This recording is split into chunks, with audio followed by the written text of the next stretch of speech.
जय Jagannath. Hello friends, आज ये वीडियो आम +3 फर्स्ट सेमिस्टर एईसी ओडिया समस्त कंपलसरी अच्छी। तो एईसी ओडिया आम सिलेक्शन 5 मार्किया क्वेश्चन डिस्कसन करबा को यूनिट रू यूनिट 1 आउ यूनिट 2 रू देखंतु जो क्वेश्चन सब एग्जाम रा आसे आमे सेही सब क्वेश्चन डिस्कसन करबा। तो संबलपुर यूनिवर्सिटी पिलांकर एग्जाम अछि आ कलाहांडी यूनिवर्सिटी पिलांकर एग्जाम अछि। तो से माने कोन करंतु ए क्लास को बिल्कुल भी मिस करंतुनी। एटा रिवीजन हला ए जो 5 मार्किया क्वेश्चन एटा आमे रिवीजन क्लास करबा। ए सब सिलेक्शन क्वेश्चन रिवीजन क्लास कने कोन हबो ना आपण रिसेंट ए क्लास को अटेम्प्ट करिक जातु जहाँ द्वारा एग्जाम रे क्वेश्चन आसीबो आ भलो मध्य करि परिबे।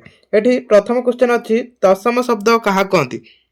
या पूर्व 1 मार्किया 2 मार्किया सब डिस्कशन हो सारी जाए प्लेलिस्ट चेक करदेवे। लॉन्ग क्वेश्चन भी आम क्लास करचंती आगु सब क्लास करचंती। एठी ताने तत्सम शब्द कहा कुआ जाए ना संस्कृत भाषा रे थिबा अनेक शब्द अविकल भाव में ओडिया भाषा रे व्यवहृत हेउअछि। तेणु कह जाए जो शब्द गुड़िक संस्कृत भाषा अभिकृत भाव आसी ओडिया भाषा रे व्यवहृत होइछि ताकू तत्सम शब्द तत्सम शब्द कह जाए। ताने एठी हमकु प्रश्न पचाछि कोन तत्सम शब्द कहा कह जाए ना जो शब्द संस्कृत भाषा अविकल भाव में आसी ओडिया भाषा रे व्यवहृत होइछि ताकू आमे तत्सम शब्द कहबा। सेही शब्द को अपरिवर्तित शब्द मध्य कह जाए हला। तत्सम शब्द देखो तत्सम अर्थ तापरी बा संस्कृत भाषा सहित समान। सेहीपरि अनेक संस्कृत शब्द को उत्तराधिकारी सूत्र रे आम ओडिया भाषा रे व्यवहृत करियोछु। तो सेही सब होची कोन ना तत्सम शब्द एडी देइछि सब तत्सम शब्द एउडा मन रखिबे। या धरो 4-5टा मन रखिबे काहे ना पड़े 2टी तत्सम शब्द लेख एबळा भी क्वेश्चन आसे हला 2 मार्किया आसे। तो एठी कोन हुए ना 5 मार्किया देखंतु पूर्वरु जो माने 2 मार्किया आ 1 मार्किया क्लास करना जाए ताकू भी करनियंतु काहे ना 2 मार्किया क्वेश्चन भी 5 मार्किया रा आसी जाए हला। तद्भव शब्द क्या कहते शब्द क्या कहते एटा पढ़ी तो एठी भी से क्वेश्चन नाई से शब्द क्या कह जाए भी 5 मार्किया पढ़ी पारे। तद्भव शब्द क्या कहते उदाहरण सह दर्शाओ सबटार उदाहरण पाई ये सब मन रखिथिबे। तद्भव शब्द कौन ताने संस्कृत भाषा ओडिया को आसीबा बेले परिवर्तित होइथिबा अनेक शब्द आम भाषा रे देखिया को मिले। किछि शब्द कौन हुए ना संस्कृत रो आसे सिना संस्कृत रो जो सेटा आम ओडिया को आसे सेठी किछि परिवर्तन होइताय ताको आमे तद्भव शब्द कहिथांती बा कुहा जाय। तद्भव अर्थ होला तहिरु उद्भव। तहिरु माने केउठी उद्भव संस्कृत भाषा रो उद्भव जोटा संस्कृत भाषा रो उद्भव होईची किछि परिवर्तन होईकी सेटा ओडिया भाषा रे प्रचलित होईची सेटा को आमे तद्भव कहबा। तद्भव अर्थ तहिरु जात बा संस्कृत रु जात। एठी उदाहरण देला एठी देखंतु एटा तत्सम यार हैला तद्भव। तद्भव कोटा जिमिति अग्र हैला संस्कृत शब्द सेटो हमर आछि आग। अद्य हैला संस्कृत शब्द आसीची आजी। सेमिति अक्ष अख एई सब पढ़ी दिबे हैला एगुडा भी पढ़े 1 मार्किया किमिति पकई दिए ना अग्र रो तद्भव शब्द कोन आग एबळा भी पढ़े। तो एई सब पढ़ी दियंतु ये वीडियो पॉज करी पढ़ंतु एग्जाम अच्छी। तो एग्जाम पूर्व एति पढ़ी जातु देखिए एग्जाम निहाती भाव में भल हम। देश शब्द कौन उदाहरण सह लेख सबुटार तो उदाहरण देवाक पड़ो। एथि भी जदि क्वेश्चन उदाहरण शो न करछि तथापि आपण उदाहरण देबे हैला नने भल मार्क आसीबनी। देश शब्द कौन एहीपरि अनेक शब्द अच्छी जहाँ संस्कृत भाषार उद्भव होई नाही। सबु भाषा कौन संस्कृत को आछि कि किछि भाषा अच्छी जोड़ा संस्कृत भाषार आसी नाही। आम देश में केउ आदिम कालरू अनेक शब्द प्रचलित होई आछि जहाँ देश शब्द कह जाए। जो गुड़ाक सब कौन आदिम कालरू आम देश प्रचलित थिला से सब देश शब्द। ये देखो देश शब्दर सब अनेक उदाहरण अच्छी ए देश शब्द सब मन रखिथे हैला।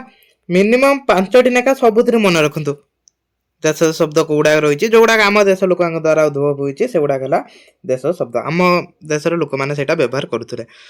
वैदेशिक शब्द कौन एटा कौन ना विदेश आगत शब्द गुड़िक वैदेशिक शब्द कहते। जो शब्द गुड़ाक विदेश आसी वैदेशिक शब्द कहवा। स्वाधीनता पूर्व भारत वर्ष अनेक बाह्य शक्ति द्वारा कबलित होइछि।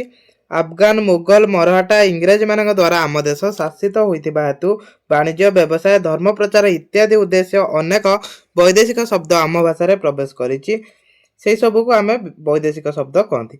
तो से वैदेशिक शब्द भी केते भाग रे विभक्त करा जायछि। गोटा है पार्सी शब्द। तो ये पार्सी शब्द रु 3टी मन रखिथे मिनिमम 3-4टी नेखा मन रखिथे कहीं एटा पढ़े है एटा 2 मार्किया 1 मार्किया पढ़े। धर आरबी शब्द 2टी लेख एमती भी पढ़े अदालत अमला अमीन एगुड़ा सब मन रखिथे 2-3टा लेखा मन रखिथे कहीं एगुड़ा पड़े। तुर्की शब्द कइंछ काबू कुली एगुड़ा गालीचा। तापर पर्तुगीज शब्द सेमिति आचार अत अलकातरा एगुड़ा सब मन रखिथे। तापर दैनंदिन ओडिया कथित भाषा इंग्राजी शब्द अवधारण कर। इंग्राजी शब्द जदि पढ़ुची 50टी लिखिदेवे। टेबुल चेयर बेंच जहाँ भी अच्छी सब इंग्राजी शब्द लिखिपारे। तापर अर्थगत दृष्टि ओडिया शब्द विभागीकरण दर्शाओ। अर्थगत दृष्टि 3 भाग ओडिया शब्द को विभक्त करा जायछि। गोटे हला रूढ़ शब्द आ गोटे हला यौगिक शब्द आ गोटे जुगरूढ़ शब्द।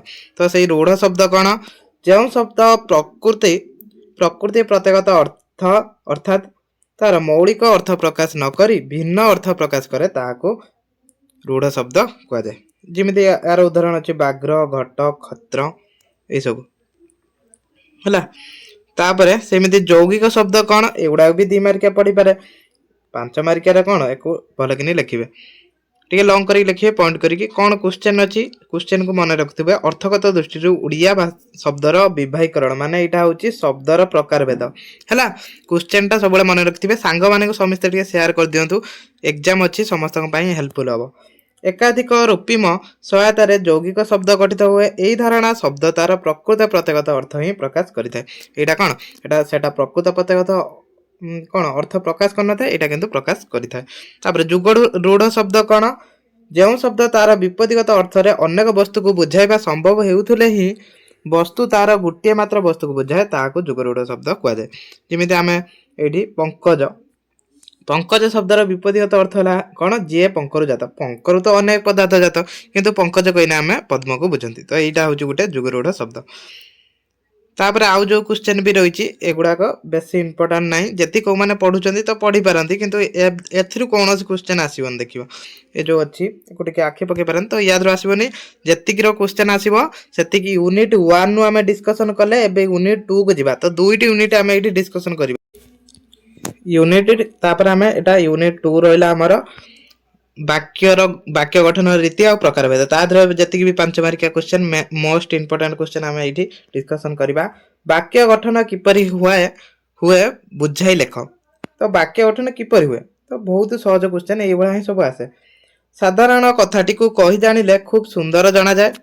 आमर मनर भाव को वचन द्वारा प्रकाश करा जाए। आम मनर भाव को आम कौन वचन द्वारा आम कहते आमर पानी दरकार आम जन को कहते कि पानी दे आम कहते। तो से कहला एटा वचन द्वारा प्रकाश करा जाए। एथिपाई केतोटी अथवा स्थल विशेष अनेक शब्द आम व्यवहार करिथाउ।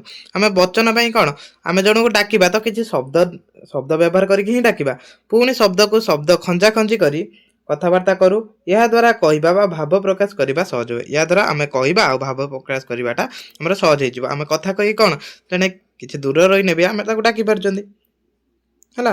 ये उदाहरण देला देखो अरुण काली गछरे चढ़ी आंब तोड़ीला। तो ये सब कौन है वाक्य संपूर्ण नुहे संपूर्ण नुहे। ये देखो कौन कला अरुण काली गछरे चढ़ी आंब तोड़ीला एक संपूर्ण वक्तव्य। ये कौन है किसी शब्द ये तो कहला शब्द खंजा खंजी करी कथबार्ता करा जाए। तो ये शब्द सब खंजी ये देखो ये खंजागला से शब्द को यहाँ गोटे पूर्ण वाक्य है। तो ये कौन करती आम वाक्य गठन करा। तापर वाक्यर योग्यता लक्षणटी कौन बुझाओ। वाक्यर 3टी लक्षण अच्छी योग्यता आसक्ति आकांक्षा। तो ये 3टी लक्षण को पढ़ी इमित हम 5 मार्किया क्वेश्चन पकाए प्राय तो बारंबार पकाए वाक्यर लक्षण गुड़िक लेख। ये खाली तो योग्यता देती वाक्यर 3टी लक्षण गोटे है आसक्ति योग्यता आकांक्षा। ताने योग्यता कौन आम जाना ये वाक्य मध्य व्यवहृत पद मान मध्य पारस्परिक संबंध थाए। एक संबंध परस्पर विरोधी हेले अर्थ प्रतीत बाधा सृष्टि हुए। तेणु वाक्य मध्य पद मान परस्पर विरोधी न होगा एक प्रमुख लक्षण। वाक्य कौन करेंगे ना परस्पर विरोधी हेबेनी यहाँ गोटे प्रमुख लक्षण। यही लक्षण को योग्यता कहुए। उदाहरण नवा जहाद्वारा सहजरे बुझीपर। राम निआ खाऊची गछटी खूब जोरे धाऊ अच्छी। तो याद्र कौन अच्छी एटा कहीं वाक्य हो पारनी याद्र योग्यता अभाव अच्छी। ଏଠି କୁହାଗଲା ତିନିଟି ଜିନିଷ ଥିଲେ ସିନା ବାକ୍ୟ ହବ। ତ ଏଇଠି ଯୋଗ୍ୟତା ଅଭାବ ରହିଲା। ରାମ ନିଆଁ ଖାଉଛି, ରାମ କେମିତି ନିଆଁ ଖାଇବ? ନିଆଁ କଣ ଖାଇବା ଜିନିଷ? ରାମ ଖାଇବ? ତ ଏଟା ଯୋଗ୍ୟତା ନାହିଁ ନିଆଁ ଖାଇବାର, ତ ଏଟା ବାକ୍ୟ ହବନି। ଗଛଟି ଖୁବ୍ ଜୋରରେ ଧାଉଁ ଅଛି ମାନେ ଦୌଡୁଛି। କଣ ଗଛର ଗୁଡ଼ ଅଛି ସେ ଦୌଡ଼ିବ? ତ ଗଛ ତ ସ୍ଥାୟୀ ନା, ତ ଏଟା ବାକ୍ୟ ହବନି ହେଲା। ଏଠି ଉଦାହରଣ ଆପଣ ସହଜରେ ବୁଝିପାରିବେ। ତାପରେ ବାକ୍ୟ ସଂଜ୍ଞା କଣ? ବିଶୁଦ୍ଧ ବାକ୍ୟର ଲକ୍ଷଣ ଗୁଡ଼ିକ କଣ? ବାକ୍ୟ ସଂଜ୍ଞା କଣ? ଗୋଟେ ଶୁଦ୍ଧ ବାକ୍ୟର କୋଉ କୋଉ ଲକ୍ଷଣ ଥିବ? ଦେଖନ୍ତୁ ମୁଁ କହିଛି ବାକ୍ୟର ତିନିଟି ଲକ୍ଷଣ, ଏଟା ବାରମ୍ବାର ପଡେ। କେତେ ଗୁଡ଼ିଏ ଶବ୍ଦ ମିଳିତ ହୋଇ ମନୋଭାବକୁ ପୂର୍ଣ୍ଣ ରୂପେ ପ୍ରକାଶ କଲେ ତାହାକୁ ବାକ୍ୟ କୁହାଯାଏ। ଏଇଟା କେତେ ଥର ଆମେ କ୍ଲାସ କରିଛନ୍ତି, ଲଙ୍ଗ କ୍ୱେଶ୍ଚନ, ସର୍ଟ କ୍ୱେଶ୍ଚନ, 2 ମାର୍କିଆ 1 ମାର୍କିଆ ସବୁଠାରେ ପଢୁଛନ୍ତି ହେଲା। ଏଇଠି ଗୋଟେ ଉଦାହରଣ ଦେଲା, ପକ୍ଷୀମାନେ ଆକାଶରେ ଉଡୁଛନ୍ତି। ଏଇଟା ଗୋଟେ ବାକ୍ୟ, ଏହା ଏକ ସମ୍ପୂର୍ଣ୍ଣ ବାକ୍ୟ। ଏଥିରେ ଯେକୌଣସି ଗୋଟିଏ ଶବ୍ଦକୁ କାଟିଦେଲେ ତା ବିଶୁଦ୍ଧ ଓ ସମ୍ପୂର୍ଣ୍ଣ ବାକ୍ୟ ହୋଇପାରିବନି। ୟାଥିରୁ ଗୋଟେ ଶବ୍ଦ କାଟିଦବା ହେଲା। ସେ କହିଲା କାଟିଦେଲେ ଏଟା ବାକ୍ୟ ହେଇପାରିବନି। ପକ୍ଷୀମାନେ ଆକାଶରେ, ଏଟା ବାକ୍ୟ ହେଲା କି? ଏଟା କୌଣସି ଅର୍ଥ ପ୍ରକାଶ କରୁନି ନା। ପକ୍ଷୀମାନେ ଆକାଶରେ, ତ ସେଥିପାଇଁ କହିଲା ଏଠି ସମ୍ପୂର୍ଣ୍ଣ ବାକ୍ୟ ହୋଇପାରିବନି। ତ ପକ୍ଷୀମାନେ ଆକାଶରେ, ତ ଏଟା ହଁ ଗୋଟେ ବାକ୍ୟ ହେଇପାରିବ, କିନ୍ତୁ ଏଠି ସମ୍ପୂର୍ଣ୍ଣ ବାକ୍ୟ ନୁହେଁ। ଖାଲି ଏତିକି ଆକାଶରେ ଉଡୁଛନ୍ତି, ତ ଏଇଟା ଗୋଟେ ହଁ ବାକ୍ୟ ହେଇପାରିବ, କିନ୍ତୁ ସମ୍ପୂର୍ଣ୍ଣ ବାକ୍ୟ ହେଇପାରିବନି। ଆକାଶରେ ଉଡୁଛନ୍ତି, କେଉଁମାନେ ଉଡୁଛନ୍ତି? ତ ଏଇଟାକୁ ଆମେ ପଢିବାକୁ ପଡିବ ନା, ପକ୍ଷୀମାନେ ଉଡୁଛନ୍ତି। ତ ସେଥିପାଇଁ କହିଲା ଏଠି ଯେକୌଣସି ଗୋଟିଏ ଶବ୍ଦକୁ କାଟିଦେଲେ ତା ବିଶୁଦ୍ଧ ଓ ସମ୍ପୂର୍ଣ୍ଣ ବାକ୍ୟ ହୋଇପାରିବ ନାହିଁ। ଶୁଦ୍ଧ ବାକ୍ୟର 3ଟି ଲକ୍ଷଣ ରହିଛି। ସେଇ ଲକ୍ଷଣ ଗୋଟେ ହେଲା ଆକାଂକ୍ଷା, ଆସତି, ଯୋଗ୍ୟତା ହେଲା। ଆକାଂକ୍ଷା କଣ? ଆମେ ଯୋଗ୍ୟତା ପଢିଦେଲେ, ଆକାଂକ୍ଷା ପଢିବା। ବାକ୍ୟରେ ଆକାଂକ୍ଷା ହେଉଛି ପ୍ରଥମ ଲକ୍ଷଣ। ଅର୍ଥବୋଧ ନିମନ୍ତେ ଏକ ପଦ ଅନ୍ୟ ପଦ ବା ପଦମାନଙ୍କ ଅପେକ୍ଷା ରଖେ, ଏହି ସାପେକ୍ଷତା ନାମ ହିଁ ଆକାଂକ୍ଷା। ଆକାଂକ୍ଷା କଣ କରେ ନା ଗୋଟେ ପଦ ଅନ୍ୟ ପଦର ଅପେକ୍ଷା ରଖେ ହେଲା। ଏଇଠି ଉଦାହରଣ ଦେଇଛି, ବର୍ଷା ଆସିଲେ ଖାଦ୍ୟ ପୂର୍ବରୁ। ତ ଏଇଠି କଣ ହେଇଛି? ଏଇଟା ଆକାଂକ୍ଷା ଅଛି, ଆକାଂକ୍ଷାର ଅଭାବ ଅଛି। କାହିଁକି ନା ଏଠି ଯୋଉ ବର୍ଷା ଆସିଲା, ଏଠି ଡ୍ୟାସ୍ ଦେଇଛି। ତ ବର୍ଷା ଆସିଲେ କଣ? ତ ଏଇଠି ପରପଦଟା ବସିନା ଆମେ ଜାଣିପାରିବା ପୂର୍ଣ୍ଣ ବାକ୍ୟଟା। ଏଠି ଖାଦ୍ୟ ପୂର୍ବରୁ ଡ୍ୟାସ୍, ମାନେ ଏଇଠି ଯେତେବେଳେ ପୂର୍ଣ୍ଣ ବାକ୍ୟଟା ବସିଯିବ ଆମେ ଜାଣିପାରିବା ଖାଦ୍ୟ ପୂର୍ବରୁ କଣ। ତ ଦେଖିବା ଏଇଠି ଦେଖନ୍ତୁ, ଉପଯୁକ୍ତ ଉଦାହରଣ ଦେଖାଯାଇଛି ଯେ ପ୍ରତ୍ୟେକ ପଦ ଅର୍ଥବୋଧ ନିମନ୍ତେ ଅନ୍ୟ ପଦ ଉପରେ ନିର୍ଭର କରୁଛି। ନିଶ୍ଚୟ ନିର୍ଭର କରୁଛି। ଯଦି ଏ ପଦଟା ନ ବସେଇବା ତାହେଲେ କେମିତି ଜାଣିବା? ବର୍ଷା ଆସିଲେ ତ କଣ ହୁଏ କେମିତି ଜାଣିବା? କିନ୍ତୁ ସେଇ ପଦ ଅଭାବ ଥିବାରୁ ତାହା ବାକ୍ୟରେ ପରିଣତ ହୋଇପାରୁନାହିଁ। ଯଦି ସେ ପଦର ଆମେ ନ ବସେଇବା ତାହେଲେ ଏଟା ଗୋଟେ ବାକ୍ୟ ହେଇପାରିବନି।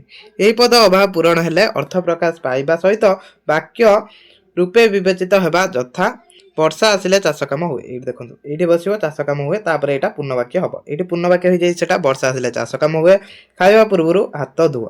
ତ ଏଇ ସବୁ ଏଡ୍ ହେଇଛି ହେଲା। ତାହେଲେ ଏଇଟା କଣ ବୁଝିପାରିଲେ? ଆକାଂକ୍ଷା କଣ ନା ଯୋଉଠି ଡ୍ୟାସ୍ ଥାଏ ହେଲା।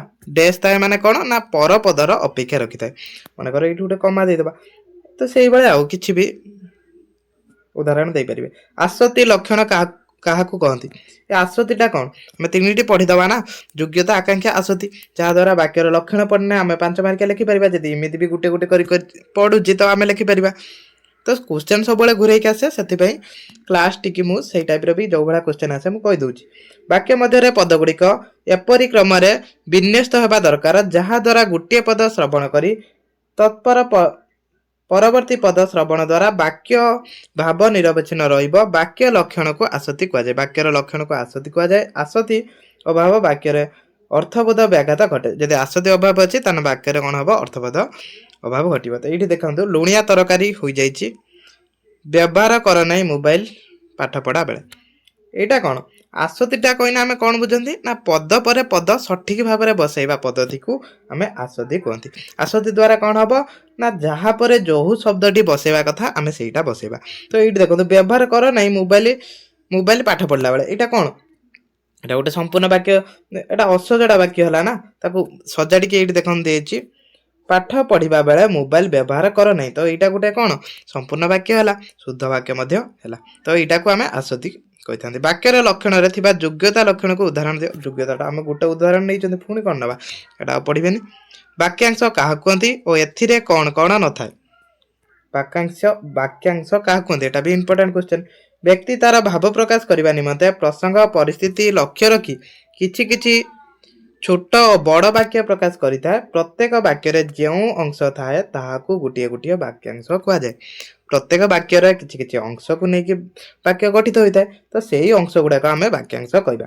एठी तार उदाहरण अच्छी देखो क्लास टी बहुत लंग हो जेहेतु मुझे बेसी डिस्कसन करनी खाली कॉन्सेप्टटा बुझे दूचे अर्थटा खाली मुझे कहीदे खंडवाक्य बा उपवाक्य कौन कर्ता और समापिका क्रिया थाई केतेक पद समष्टि जेतेबेले संपूर्ण भाव प्रकाश करने को असमर्थ होता और सही पद समष्टि जदि गोटे बृहत्तर वाक्य अंशविशेष होता है तेबे ताकू खंडवाक्य कहुए तो यहाँ लिखे उपवाक्य बा मिश्रित वाक्य क्या कहुए गोटे संपूर्ण वाक्यर एकाधिक खंडवाक्य रहिले से गोटे प्रधान खंडवाक्य रहा सहित अन्य गुड़िक अप्रधान खंडवाक्य रही था तो सही सबू कौन खंडवाक्य बा मिश्र वाक्य कहुए उदाहरण अनुज्ञात्मक बा आदेशमूलक वाक्य क्या कहुए एगुड़ा भी प्रत्यय विवृत्ति सूचक वाक्य क्या कहुए आ लंग क्वेश्चन जो मैंने यहाँ पढ़ी यूनिट 2 सर्च कर दिंतु जय जगन्नाथ स्टडी मारिकी लंग क्वेश्चन ये पढ़ाई वाक्यर प्रकार भेद वाक्य गठन रीति जब आप क्लास कर सब क्वेश्चन से आसवा आराम से करेंगे तो क्लास टी रखा जय जगन्नाथ समस्ते टे सेयार करेंगे।